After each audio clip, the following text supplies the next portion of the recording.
Ladies and gentlemen, good day and welcome to Infibeam Avenues Limited Q4 FY23 earnings conference call hosted by Go India Advisors. As a reminder, all participant lines will be in the listen-only mode, and there will be an opportunity for you to ask questions after the presentation concludes.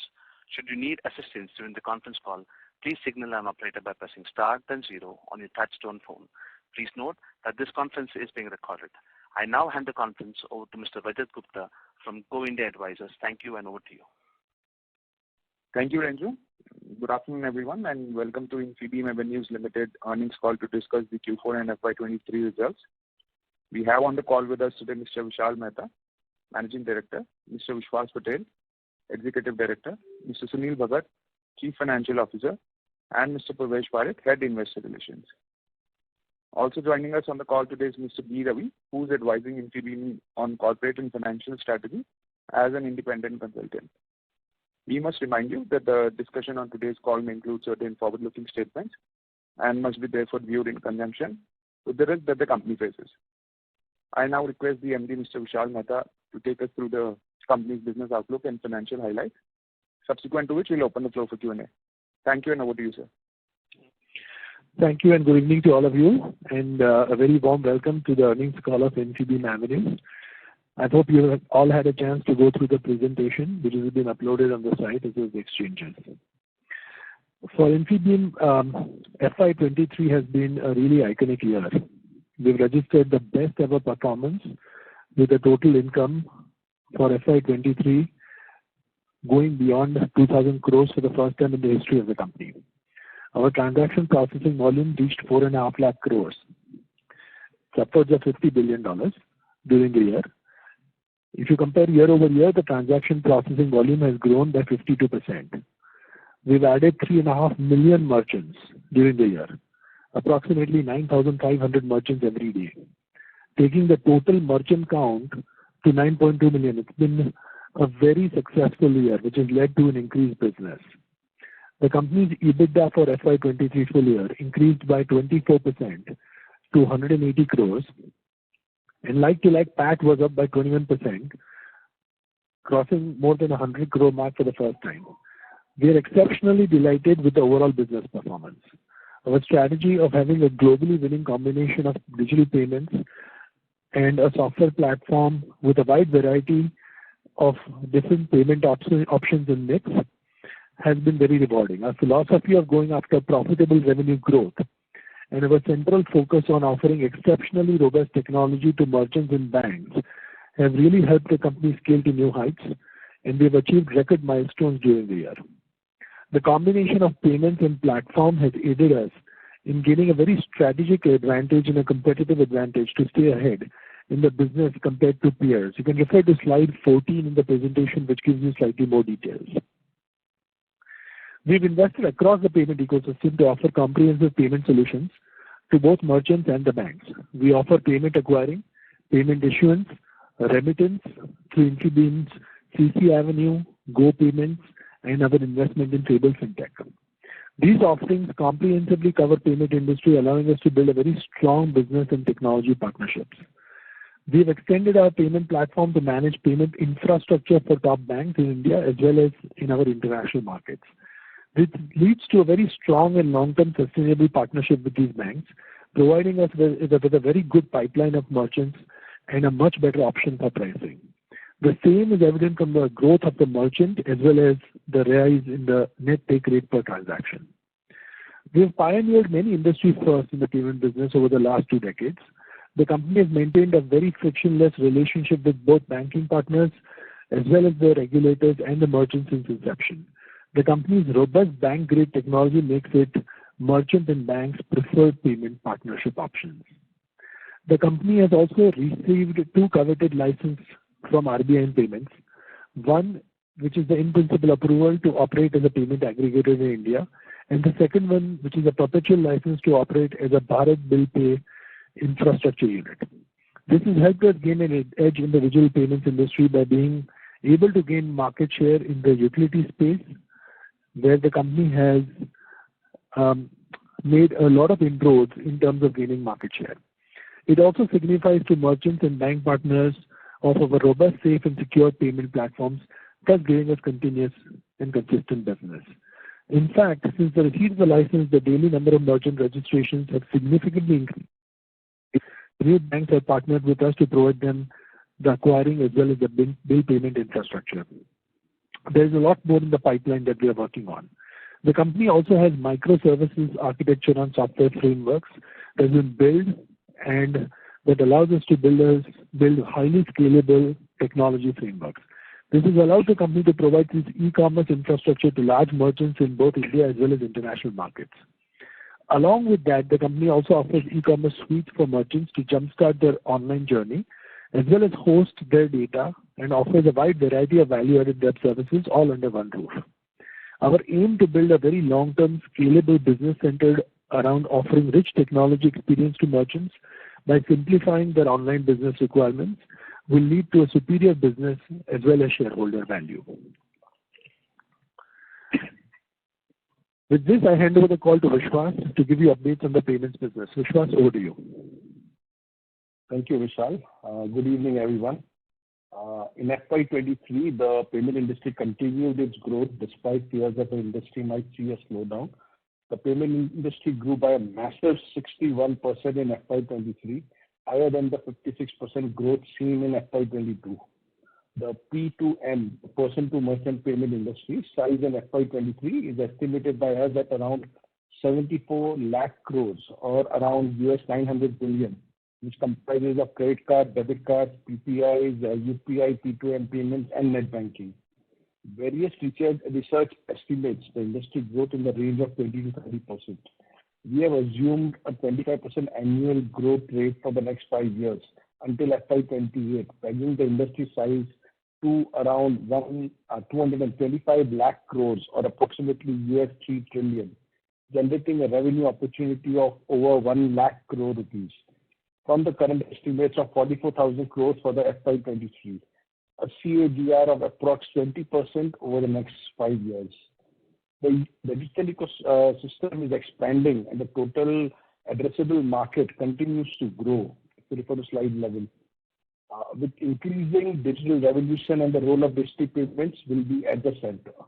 Infibeam Avenues aims to be the center of this revolution by providing payments across the board and be a preferred partner for the merchants and the banks.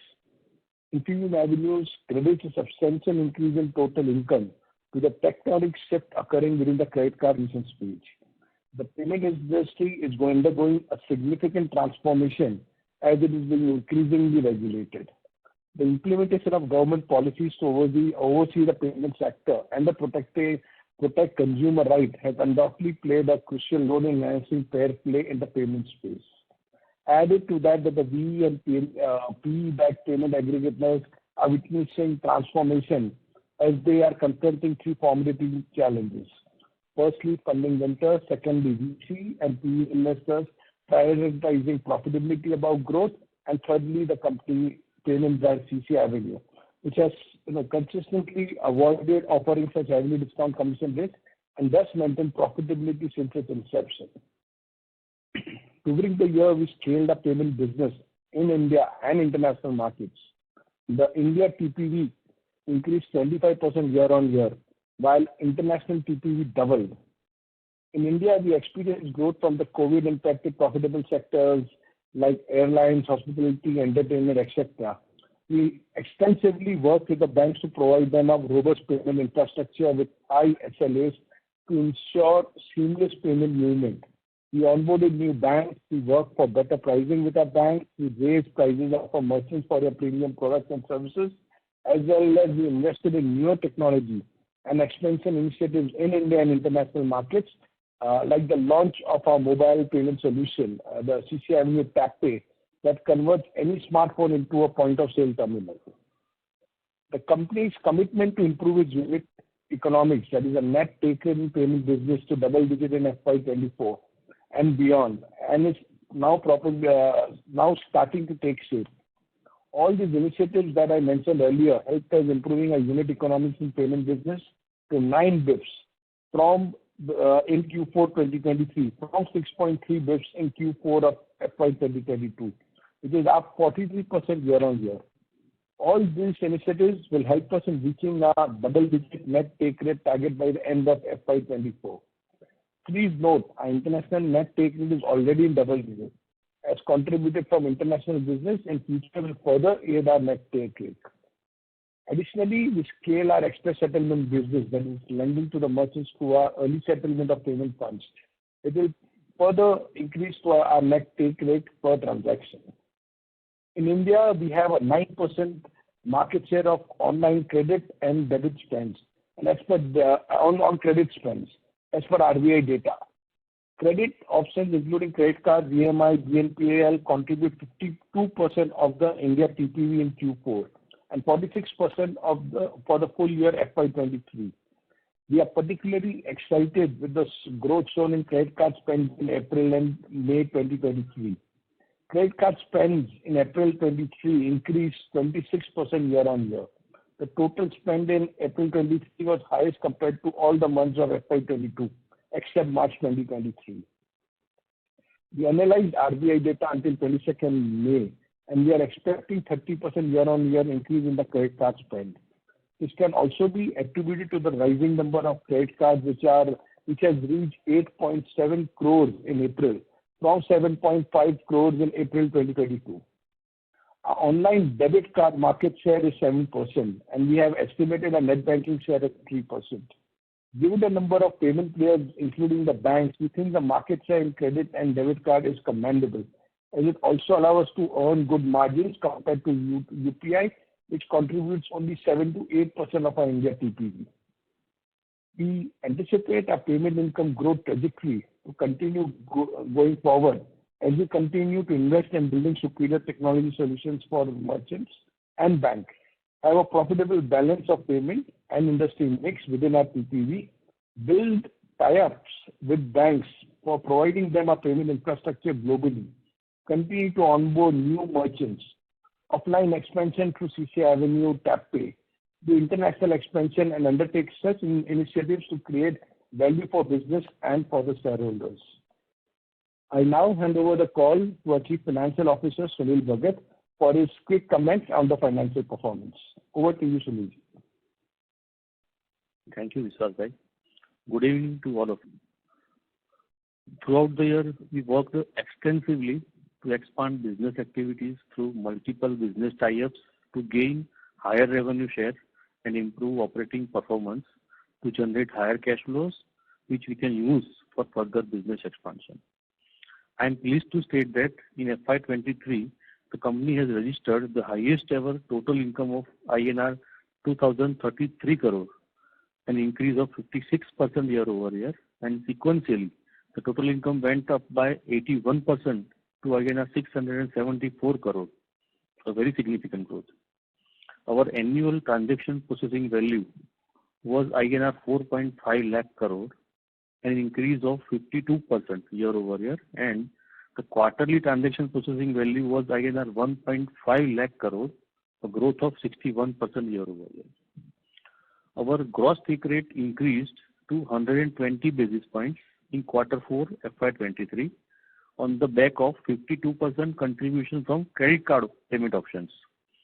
A high combination of profitable and high margin credit and debit options has led payment net take rate to improve 9 basis points in Q4 FY23, that is up 43% year-over-year.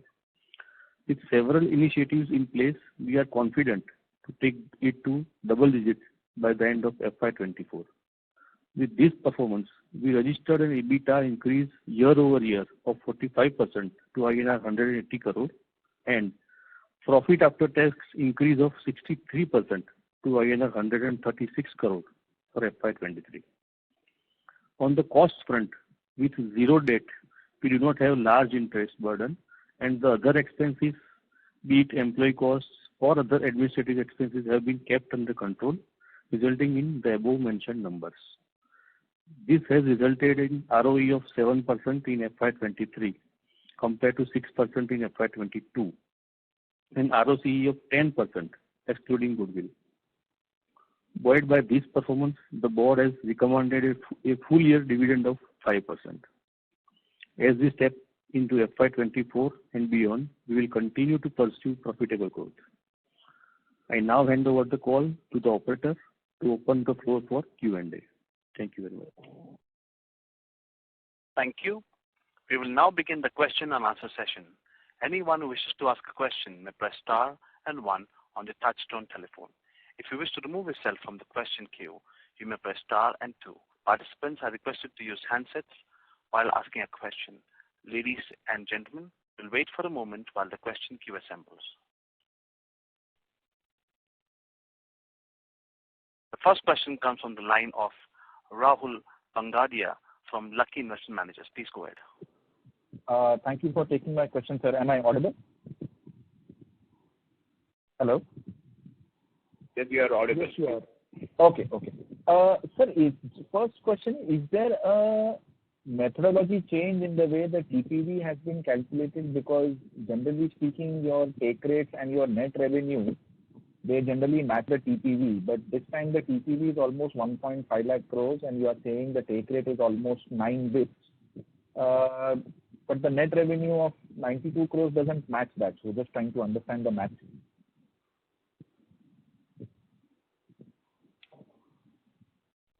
So Rahul, this is Pulvesh here.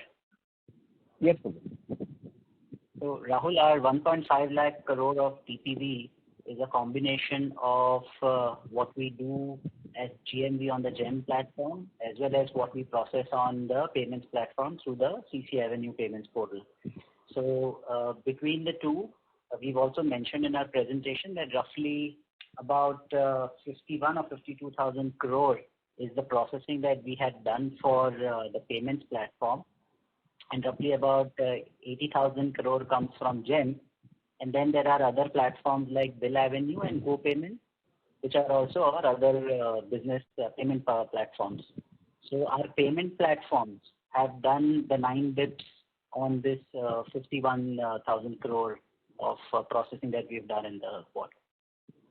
And how about GEM then?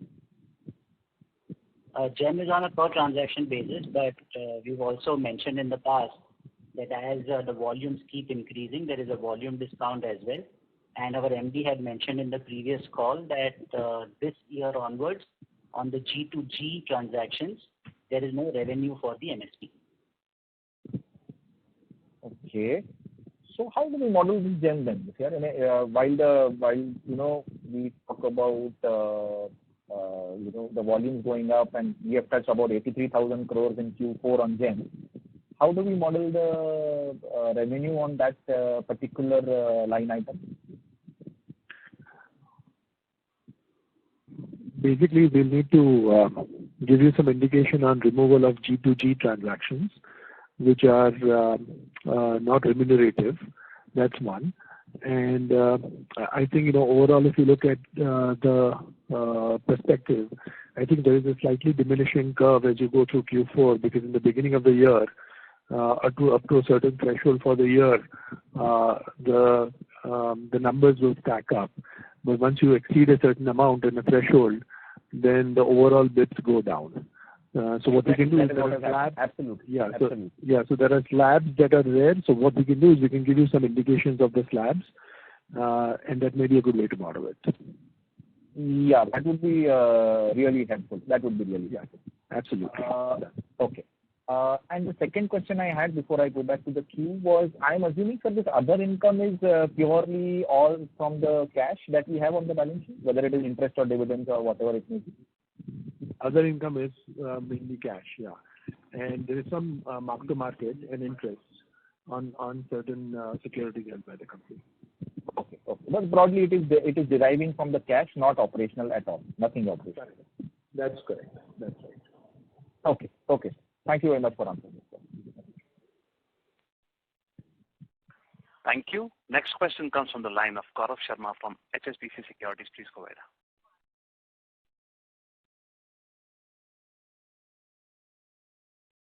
Mr. Sharma, please go ahead with the question.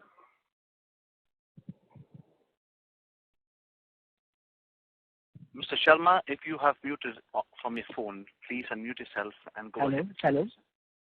Hello. Am I audible? We can hear you. Yes, Gaurav. Hello. Yes, Gaurav, we can hear you. Yeah. Hi. Hi, sir. Thank you for giving me the opportunity. So, two questions. First is related to we have seen that there is a slight decline in the share of platform revenues. So, just wanted to understand going forward, what will be the steady state of contribution from this segment, and also if you can provide the steady state breakup of the payment contribution going forward for next 2 to 3 years. That is one.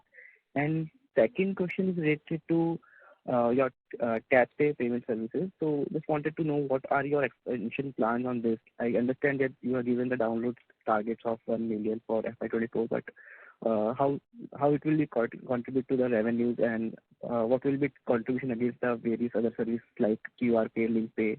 So what contribution it will have against these services? These are my two questions. Sure. So if you look at slide 7, where we've actually given some indications on the gross revenue on a segmental basis. And if you look at the platform revenues, of course, on a sequential basis, on an absolute basis, it has gone up. But since the revenues, and this is net revenue typically, whereas in payments, we do have a gross revenue as well as a net revenue. So if you look at the sequential 22 versus 23, we would have done about close to 170 crores. In terms of the platform is about, which is more than what we had done absolutely in the FY22 arena. So that's one. And the second piece is that as far as the platform framework and business is concerned, we believe that, we'll see, of course, improved absolute number this year compared to last year as well. There's about a 6 to 10% increase from year over year. We believe the platform has a lot more capability to be able to offer to more clients. We have built out quite a bit of service architecture this year and re-engineered it to be able to offer to more clients. And so we believe that there will be some level of expansion that you would see this year compared to what you would have seen year over year from 22 to 23. So that's the platform story. I think, as far as the payments question is concerned, payments, of course, because of the growth in the payments which we have seen, which is exponential, because sequentially we've seen more than a 50% jump. We believe that, in percentage terms, the platform revenue will, of course, be lower, because today also, if you look at the platform revenue, it's up 15% of the overall revenue, because it's net revenue versus gross, the one that you're comparing to. But in payments, tap pay is going to be a very important part of what we will be offering to our clients. Currently, we still believe that we will go after the million odd merchants that we would offer tap pay solution to. We think that in the next 3 to 6 months, you will start seeing certain merchants that you would be transacting with on a offline basis to utilizing the tap pay solution from us, which is CC Avenue Tap Pay. Of course, we've got plans aligned to be able to offer it to, about 1 million merchants, because that will give us a combination of online and offline. We've not segmented our numbers yet. We've not communicated how much we are generating out of tap pay. But we believe that once we get to a certain scale and size, we will provide more information on how much tap pay is providing to us. But to your question, 1 million merchants is definitely what we are targeting this year. And we hope that, maybe in the next quarter, the quarter after, at least you would have transacted through merchants who use CC Avenue Tap Pay. Understood, sir. Yeah. Thank you, sir. That was my question. Thanks a lot. Thank you. Before we take the next question, a reminder to all the participants that you may press star and 1 to ask a question. Next question comes from the line of Mayur Liman from Profitmart Securities. Please go ahead. Thank you for the opportunity and congratulations on a great set of numbers. I just want to ask that recently you have entered into the strategic partnership with PayPal for global payment acceptance.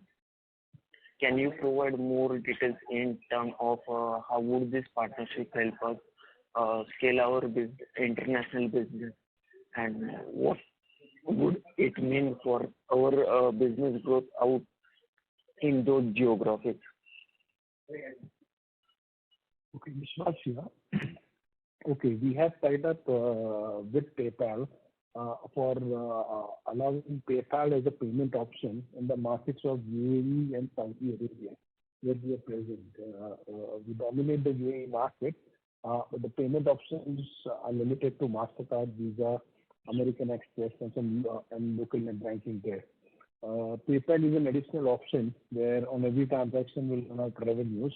If you understand the MENA region, specifically UAE, there are a lot of foreigners or expats who live there, and they necessarily have PayPal accounts from their home countries there. So this kind of tie-ups help us increase the bouquet of payment options that we can offer to the merchants and earn on every transaction that we can do. So we get a PayPal around 700 million, some wallets across the world that they have to be able to pay to our UAE merchants with the additional payment option. Of course, transactions will scale. We don't report payment option-wise numbers, but it will count in our overall transaction growth in that region. Yeah. Okay. And the second one is lastly, just wanted to understand that in 6 months of launch, we have only onboarded 150,000 merchants. What makes us confident that we will achieve the 1 million in financial year 2024? And what are we doing to tap and onboard another 850,000 merchants incrementally? Okay. So, Vishwas here. We have seen exponential growth across merchants in India, right? And if you've seen, we have onboarded an average of more than 8,000 merchants every day, including the TapPay merchants and online merchants. Now, this is particularly because RBI gave out licensing, and we are considered the gold standard in payment gateway, just like what HDFC Bank is in the banking sector. We have a premium on it. And secondly, most of the major PGs were not able to onboard online merchants.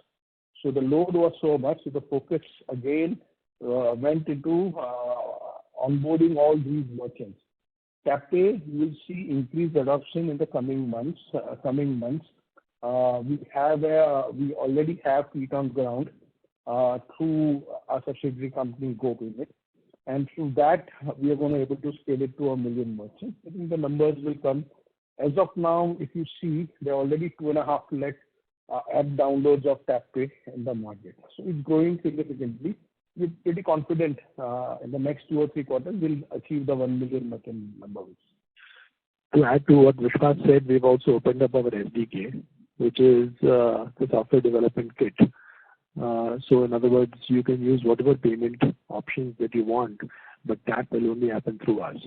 And that also requires a huge set of licenses and approvals from card payment networks, which I think, we are one of the only ones who have it in the country. So if you open up the SDK, you don't have to replace the payment gateway. So our, of course, first initial part would be to offer it as a bundled solution with our payments.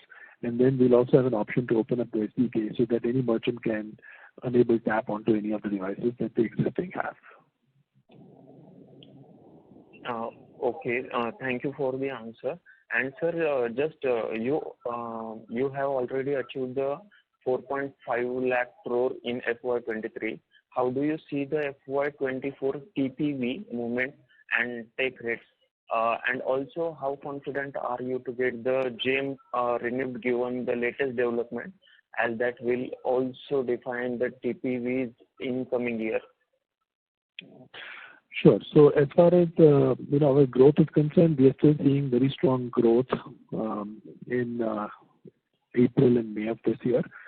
Year over year, we are looking at more than a 40% growth, 40 to 50%. So I think so far the business looks strong, and of course we'll keep on updating you in terms of how that traverses. But yeah, we expect that.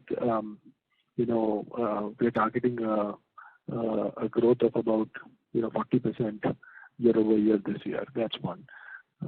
And as far as GEM renewal is concerned, we made certain voluntary disclosures. We are currently not an MSP. We are part of a consortium in GEM.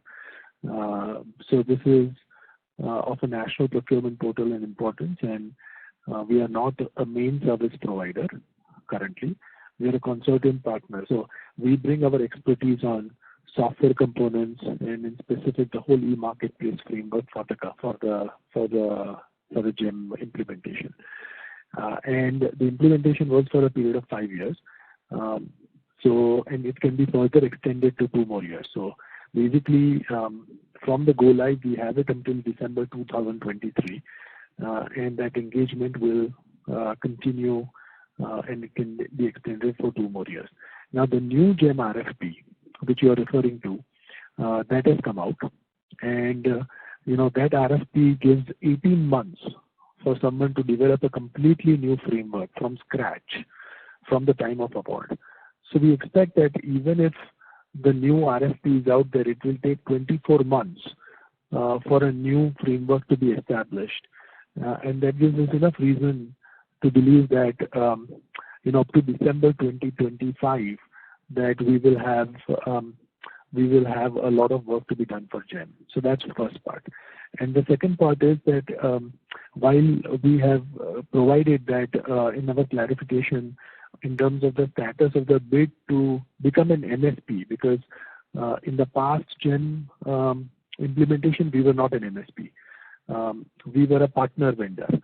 Similarly, in the new GEM RFP, we had applied for being a MSP, which we have disclosed as part of our voluntary clarification that we are not in that race. So we will pursue the opportunity to continue being a provider to the new MSP, or we will look at the options of responding back to GEM in terms of being able to qualify us to become an MSP. But at this time, we don't have more information to provide to you. So in a nutshell, we believe that for the next foreseeable couple of years, we will have a role to play in GEM. Okay. No matter what the outcome is. Yes, sir. Thank you, sir, for the answers. That was very good. And best of luck, sir, for your business. Thank you so much, sir. Thank you. The next question comes from the line from Deal Wealth Securities. Please go ahead. Thank you for the opportunity. Over the next 2 years, what is the improvement that we are penciling or aiming in the net earning per transaction from 9 basis points that we've exited in Q4? Can it be made or high teens, say by FY25 end? We've publicly communicated that we will look for a double digit by end of 24. I think the payment industry, like Vishwas had mentioned, prior to Q&A, it's going through transitions. Established companies and funded players, they're looking for profitable growth now, which has always been the DNA of our company since the inception. And because of that, I think that's one dimension of why take rates are improving. Second dimension of our take rate improvement will be tap pay, because we believe that offline transactions where card is present has a different take rate compared to online transactions, given the risk profile is different. And so a combination of those two, we believe, will have a good impact in terms of how take rates will improve. We've seen quite a bit of progress while competition has been extremely heavy and funded players would want to take up business even at a discount. We've always maintained our position that we will take profitable business and grow. So if you continue that path, we may be able to achieve what we were talking about much earlier than that.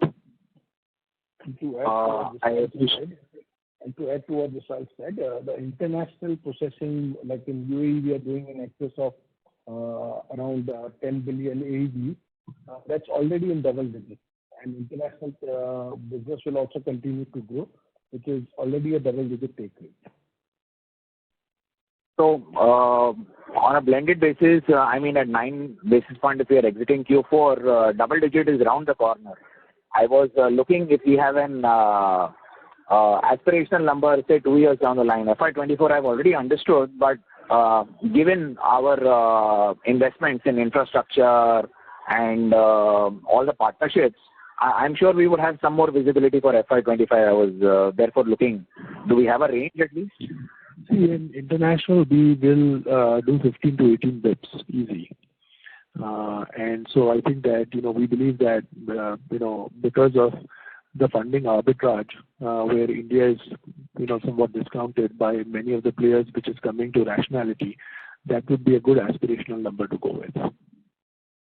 Thanks. And with regards to the government thrust on, let's say, the RuPay card and how the MDR dynamics are, how do you foresee the growth of RuPay cards and possibly lower revenue from that versus other merchants like Visa, MasterCard, so on and so forth? So as a market and as a player, how are we understanding this?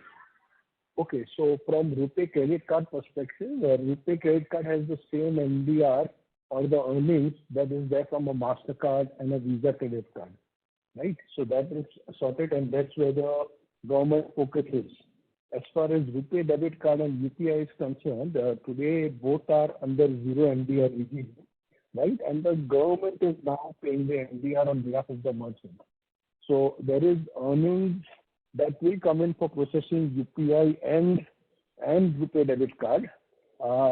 If you have seen, other players are already now booking that payment that is coming from the government.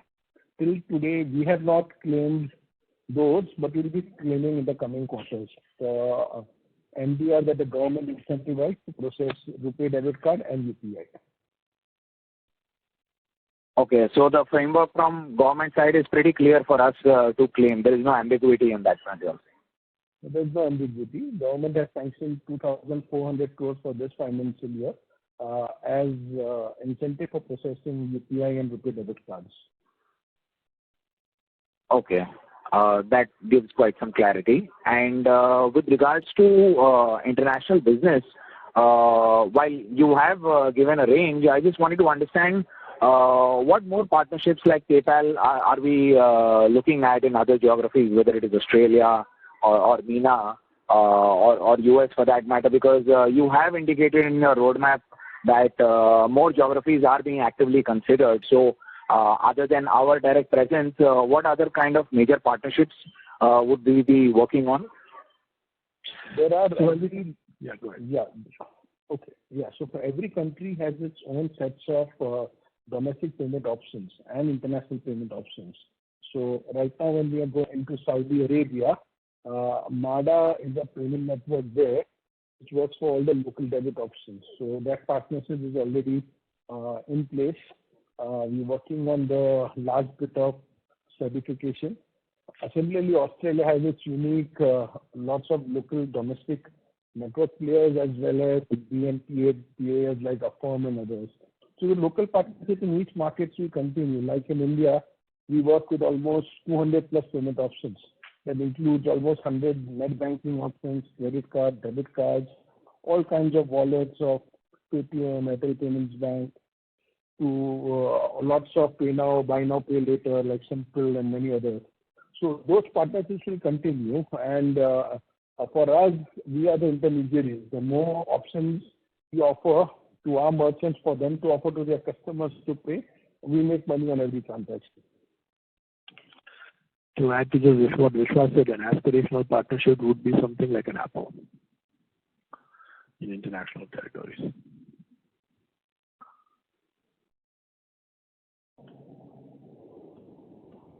Thank you. Before we take the next question, a reminder to all the participants, please press star and 1 to ask a question. Next question comes from the line of Meet Vash from Anubhuti Advisors. Please go ahead. Yeah, thanks for the opportunity. So first question is in terms of gross revenue from platforms. So if I look at YOY growth, it's only 6%. The revenue has grown from 160 crores to 169 crores.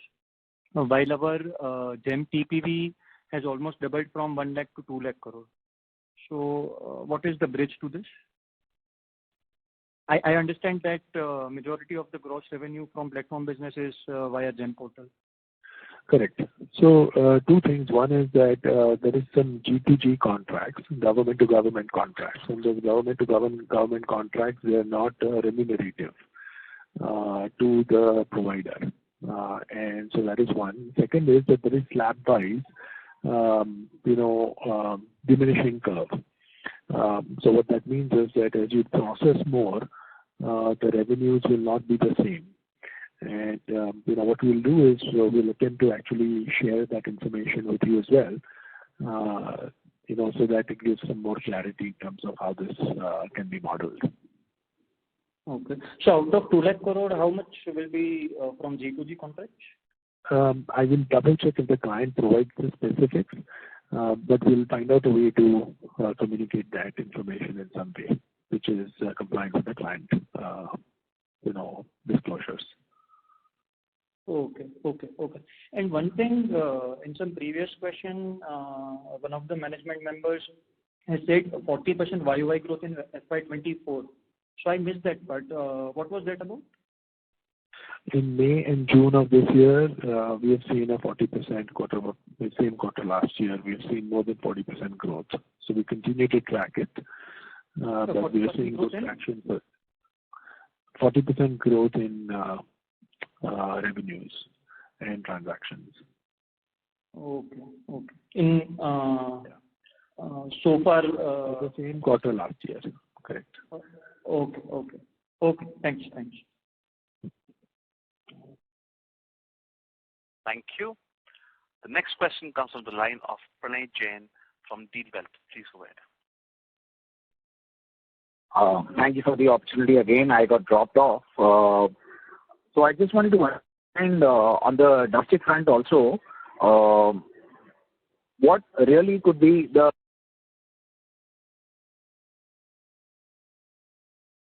This is the operator. We have lost the line of Mr. Pranay. Next in line is Mr. Ayushi from an individual investor. Please go ahead. Hi. So basically, I had 2 questions first. So you said that the GeM license, there is a possibility that it gets extended for 2 more years. Right now, we haven't really complied with the qualification according to the e-procurement side. So if the GeM license gets extended for 2 more years with similar terms, and the engagement is extended till December 2025. But sir, after that point, the major contributor to the platform's business will cease to exist for the company. You did mention that they will probably be as a service provider, but I wanted to understand in what capacity and what kind of hit will the company's profitability take once the GeM license expires. Because sir, currently the platform business contributes 169 crores of revenue and 76 crores of profit. So sir, how much of this contribution is by GeM and how much is contributed by Jio and other platforms? Sir, I know that you said that you probably wouldn't share the bifurcation right now, but sir, we need to know as investors because it is a very big contributor to our profitability, and without that, we are less uncertain. Sure. So, the reference that you made to, in terms of our voluntary clarification of the bid was about us being part of, us being a MSP, which is the main service provider. So, to my clarification on the earlier question, today also in our current GeM contract, we are not an MSP. And we aspirationally wanted to apply in terms of being an MSP, which is where you are saying the public procurement portal says what it does. And we have, of course, reached out to the client for clarification on the same. Having said that, that does not preclude us from being part of a partner consortium, which means that we will look at the opportunities that are available for us post 25, whatever the decision may be, in terms of participation in GeM. The second part of your question is that what would be the impact post 25?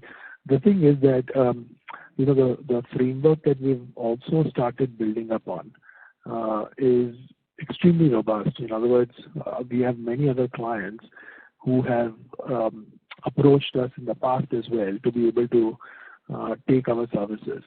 And so depending upon what the outcome is, we don't believe there will be a significant change in terms of the opportunities available to us with or without GEM. We will crack it. We will communicate what we are going to do in terms of participation.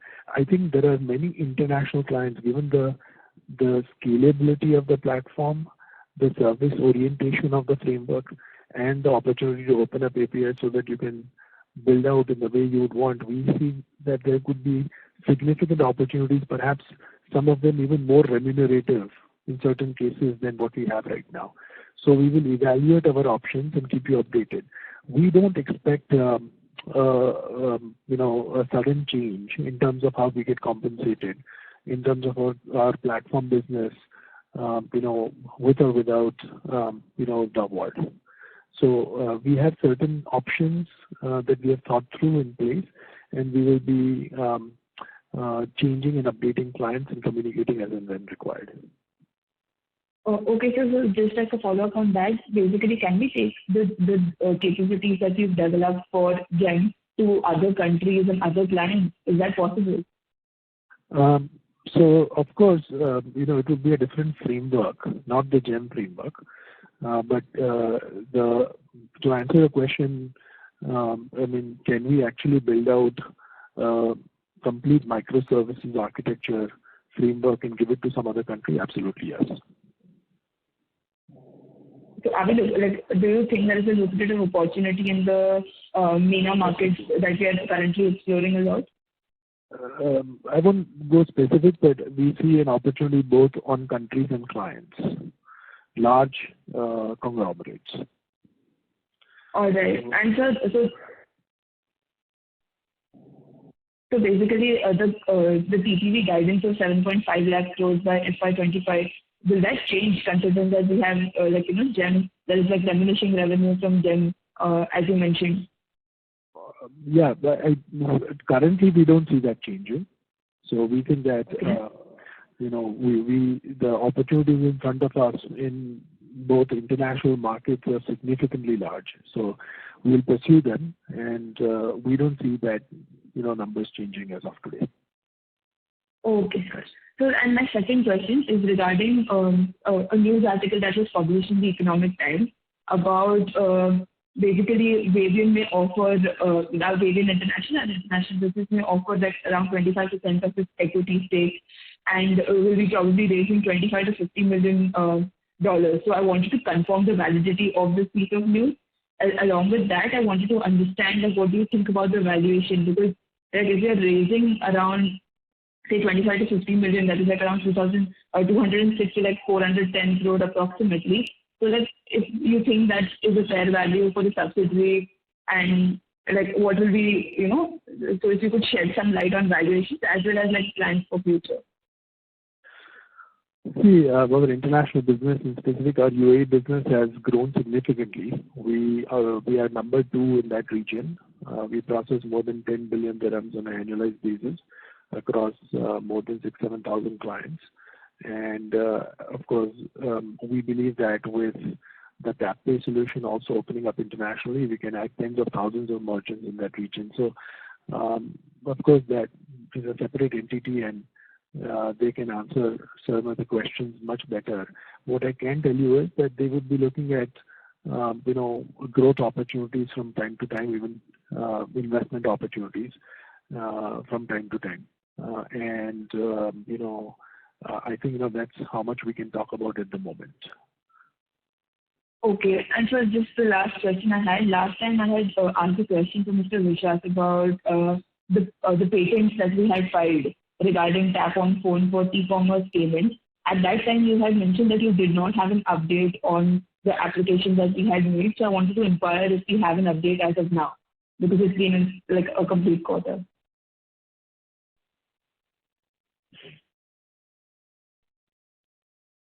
Yes, Vishwas here. So you're talking about the patent for the TapPay thing, right? TapPay, exactly, tap on phone for a particular person's e-commerce transaction, not tap on the TapPay for merchants, right? Where you're at that particular shop or kiosk or basically as a replacement for me. But I think the patent was filed for paying on a customer's, a customer can pay on their own phone for e-commerce transactions. You can correct me if I'm wrong, but this is as per my understanding. Yes, I think I have to confirm with my this thing, but I think the patents for that requisite flow that we were talking about had been filed, but it stands to confirmation. I right now don't have insights, but our legal team were filing patents around 6-7 months back. I do have the status of that application right now. All right. Okay, so thank you so much for answering my questions. I'll get back on to you. Thank you. Next question comes from the line of Krishna, an individual investor. Please go ahead.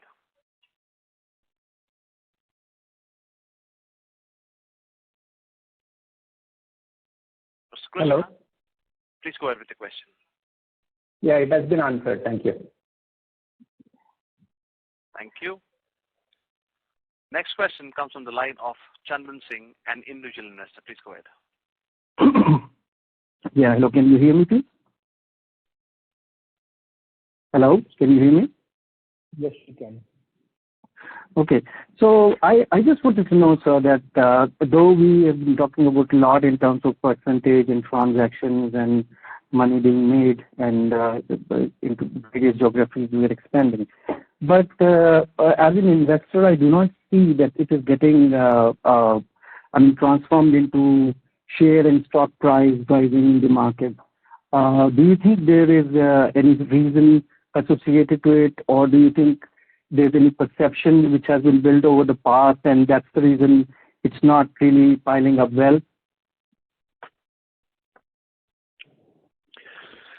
Yeah, I think, what we do is we control the inputs into what we do. In other words, we control the business and we control what we drive in terms of our goals and numbers. And of course, I think, we can, of course, talk very fluently about those specifics. As far as the market and the market dynamics are concerned, in the past, we were the opening batsman. We did not have peers. Now there are peers. Paytm being one of them, as a fintech company. And as more fintech companies come in, there will be more understanding of the market and understanding of the business. And that understanding of the business and the scalability will perhaps create more understanding within the community in terms of how to think through such companies. So I think that, if you look at, how fintech has done overall, I think that, we looking at the private markets versus how public markets are traded, we definitely think that there is a big gap. How private companies get valued compared to publicly traded companies.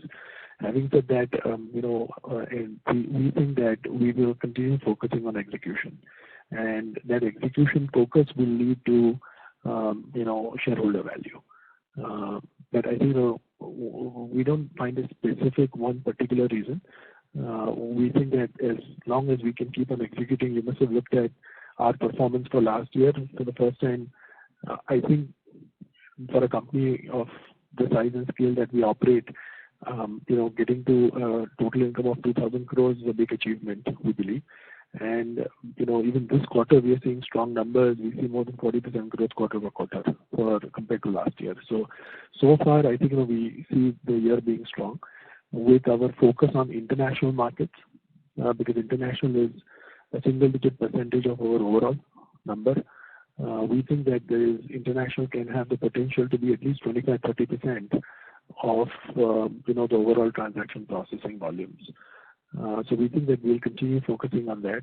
And with TapPay being a very large opportunity to be able to reach out in the physical world, we think that 23-24 is a year where you would want to walk into a shop and you would see CC Avenue TapPay as one of the payment options.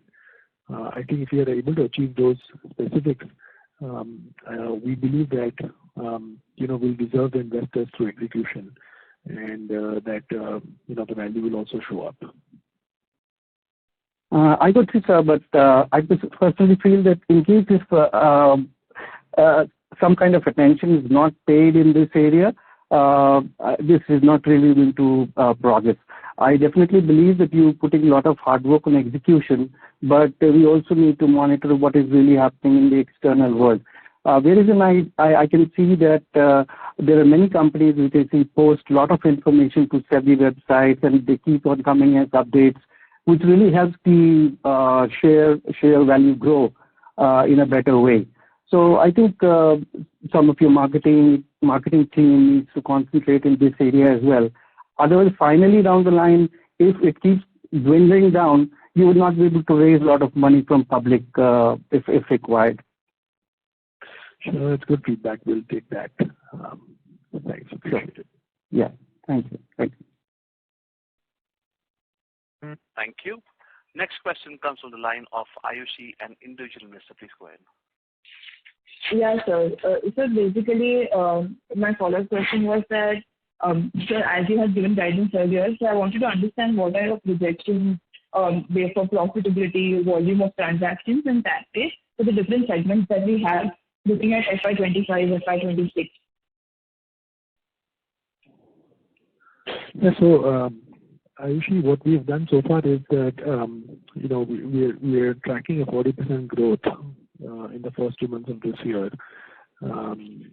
Maybe in the first quarter we'll be having more information to share with you. But I think we would definitely look for a 40% improvement year over year across our metrics for this year. Is the 40% in each metric? The metrics that we talk about is typically revenues EBITDA. So we believe that if we are able to track to that number, then I think we will be able to. And of course, at the end of the quarter, we'll have much better guidance for the full year. So we'll keep you updated. But yeah, we'll be looking at a 40% growth year over year. Okay. And so can you throw some light on like the operating expense increase that we had, like 600 crore increase in operating expenses? What exactly did we use it for? And so currently, as you mentioned, that some of our competitors, such as Razor, they are not not onboarding new merchants. So I wanted to understand what we're doing about customer stickiness. And so I wanted an update from you about the NUE license that we had applied for. There has been no update from your end about what happened to that consortium, and are we going on, are we reapplying? I think there was some news about RBI not continuing with the NUE applications at all because we didn't receive any good quality applications. So what is the status about NUE specifically, and where do we stand as a company? Are we looking at other consortiums, or how do we go about it? Please throw some light on the NUE part specifically. Vishal, you want to take it, Neil? Okay, yeah. So from the NUE perspective, officially, none of the players have heard anything from RBI. They have not communicated. There were 7 or 8 consortiums who put up the application, and these are some of the best, not only India, but from global scale, right? And everybody from Reliance to Tata's to even international big tech, and everybody has participated and put in a lot of effort. So of those 7 or 8 applications, till now, RBI has not officially communicated anything nor called anybody for any presentation or anything new. One or two comments by some of the RBI officers is what we hear from the press. But until at least we are heard by RBI or something, then we can comment on the NUE application that is there. Right, so I believe NUE is a very progressive step by RBI, and a lot of players have put in a lot of effort to build a network which is like a Visa and a MasterCard, right? And can help India gain that global domination. So that's part of the NUE update that I can give at this juncture. So, sir, you basically are saying that the person that mentions on the press release is not to be relied on as of now because there is no official communication.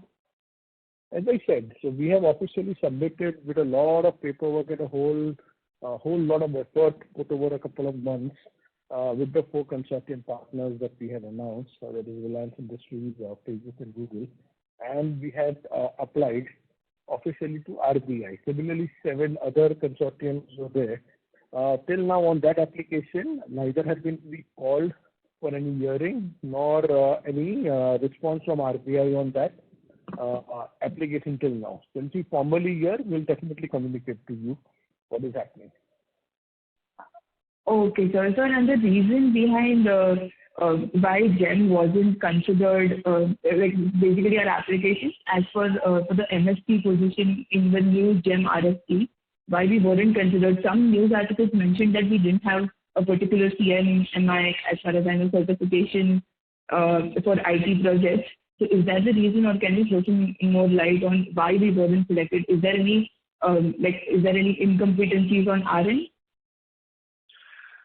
I think there were a lot of pre-qualification criteria to being an MSP, and that is being a main service provider. You can be a partner and a vendor, but there were significant number of criteria for companies to be able to become an MSP. And as part of being an MSP, there are certain specific requirements that had to be met.